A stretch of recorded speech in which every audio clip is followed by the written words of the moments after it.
SIR को लेकर के बड़ी जानकारी सामने आ रही है। देश में एक साथ एसआईआर लागू करेगा चुनाव आयोग। राज्यों के मुख्य चुनाव अधिकारियों की बैठक होगी 10 सितंबर को दिल्ली में अहम बैठक होगी।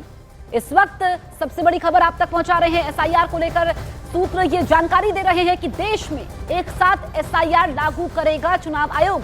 एसआईआर यानी कि स्पेशल इंटेंसिव रिवीजन, जिसको लेकर के हमने देखा कि बिहार की सियासत गर्मा गई। बिहार में जो है चुनाव है, इसी साल तारीखों का ऐलान होना बाकी है। नीरज हमारे साथ लाइव मौजूद है।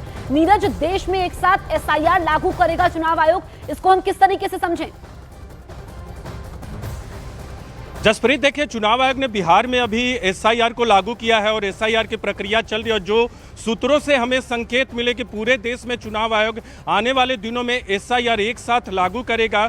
हालांकि अब तक तारीख तय नहीं की है चुनाव आयोग ने और 10 सितंबर को होने वाली बैठक के बाद चुनाव आयोग तय करेगा कि आखिर कब पूरे देश में एसआईआर लागू किया जाए। 10 सितंबर को एक बड़ी बैठक है और इस 10 सितंबर की बैठक में 10 पॉइंट पर पावर पॉइंट प्रेजेंटेशन सभी राज्यों के मुख्य चुनाव अधिकारियों से मांगा गया है। कई बिंदुओं पर जानकारी मांगी गई है कि आपके राज्य में मतदाताओं की संख्या कितनी है, लास्ट टाइम जब एसआईआर हुआ था तब मतदाताओं की संख्या कितनी है। एक महत्वपूर्ण जानकारी भी चुनाव आयोग ने मांगी है तमाम राज्यों के सीईओ से कि आप ये बताइए कि एडिशनल डॉक्यूमेंट्स में और क्या जोड़ा जा सकता है ताकि देश के हर नागरिक जो है उनका नाम मतदाता सूची में दर्ज हो। इस बात को सुनिश्चित करने के लिए तो 10 पॉइंट पावर पॉइंट प्रेजेंटेशन मांगा है चुनाव आयोग ने। और न्यूज़ 18 इंडिया पे इस वक्त हम सबसे पहले आपको जानकारी दे रहे हैं कि चुनाव आयोग ने लगभग ये तय कर लिया है कि पूरे देश में एक साथ एसआईआर को लागू किया जाएगा। आपको याद होगा 24 जून को बिहार को लेकर एसआईआर का जो ऑर्डर आया था उसमें चुनाव आयोग ने ये जरूर कहा था कि आने वाले वक्त में